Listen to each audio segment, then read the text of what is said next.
2007년 2월 8일 베이징 조호대 국빈관에서 한국을 포함한 6개 나라의 외교수장과 수석대표들이 한자리에 모였습니다.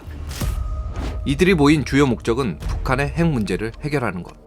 북한 대표로 참석한 김계관 외무성 부상은 북한의 모든 핵물질을 신고하는 조건으로 한미 합동훈련 중단을 요구했고, 이에 미국 대표 크리스토퍼 힐 차관보는 자신의 집무실에 있는 잔을 예로 들며 북한 측 대표를 설득했습니다. 그리고 5일간의 회의를 거쳐 2.13 합의가 이뤄졌습니다. 크리스토퍼 힐 차관보가 예로 들었던 잔은 주한 미국 대사로 재직할 당시 박근혜 전 대통령이 선물한 계영배였습니다. 국제협상 테이블에서 숨은 역할을 한 계영배. 이 잔 속에는 어떤 의미가 담겨 있을까요?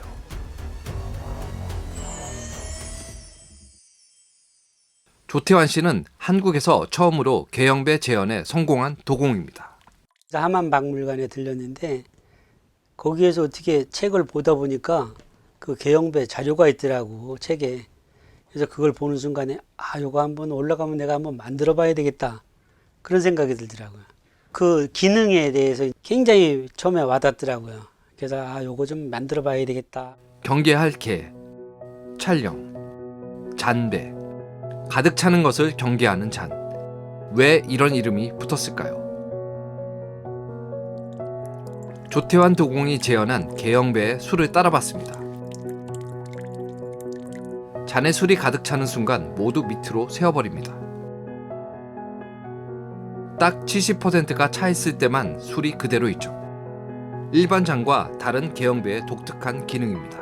옛날에는 요 가운데 봉이 있었거든요. 지금은 제가 그거를 옆으로 누워서 계량을 했어요. 이 서 있을 때나 누워 있을 때나 기능은 똑같은 원리예요. 근데 그 기능이 안 되더라고. 그래가지고 굉장히 고민을 많이 했죠.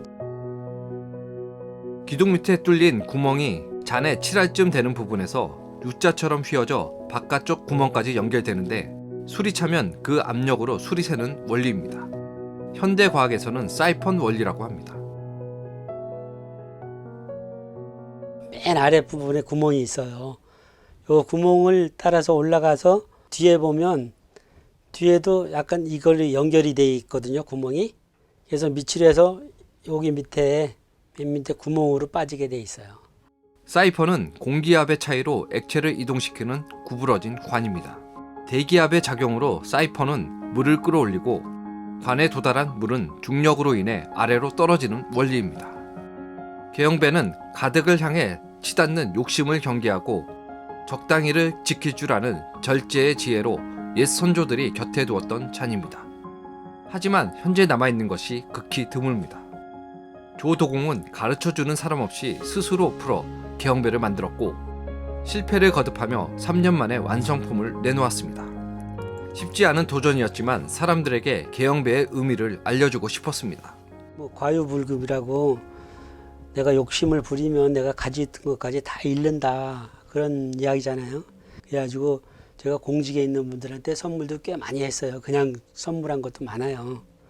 근데 좋게 받아들이는 사람은 그걸 좋아서 그렇게 받아들이는데, 어떤 사람들은 그러면 내가 무슨 부정부패나 저지르는 사람이야? 그렇게 받아들이는 사람도 있더라고요. 그래서 그렇게 받아들이는 사람한테는 참 힘들었어요, 설명하기가. 자기 마음 다스리는데 쓰는 그 메시지가 됐으면 좋죠. 계영배가 정확히 언제 어떻게 만들어졌는지 확실하지 않습니다. 전해 내려오는 설에 따르면 고대 중국에서 군주가 올바로 처신하도록 경계하기 위해 사용했던 기기에서 유래되었다고 합니다. 기기는 물이 가득 차면 뒤집어지고 절반 정도 차면 반듯하게 놓입니다. 주나라 시대에 임금이 자신이 앉은 자리에 항상 두고 보며 스스로를 경계하는 데 사용했습니다. 기기에 대한 얘기는 순자의 유자편에도 나옵니다. 공자가 노나라 환공의 사당을 방문했을 때 이 그릇을 보았고, 공자도 이를 본받아 항상 곁에 두고 스스로를 가다듬으며 과욕과 지나침을 경계했습니다. 서양에도 계영배와 비슷한 피타고라스의 컵이 있습니다. 기원전 6세기 그리스 철학자 피타고라스가 만들었는데, 이 컵도 물을 가득 채우면 밑으로 새어버립니다. 물이 부족한 사모스 섬에서 물을 아끼기 위해 발명했습니다.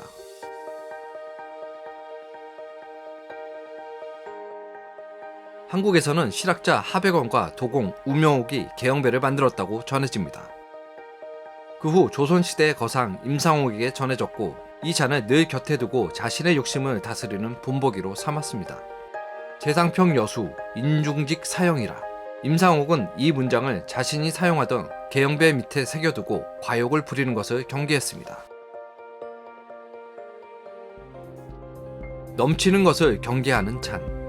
계형배는 동서양을 막론하고 인간의 끝없는 욕심을 경계해야 한다는 자기 성찰의 의미를 담은 찬입니다. 옛 선조들은 이 원리 안에서 인생의 중요한 깨달음을 얻었습니다. 차지 않는 여분을 즐길 수 있는 부족함의 지혜를요. 지금까지 NTD 뉴스였습니다.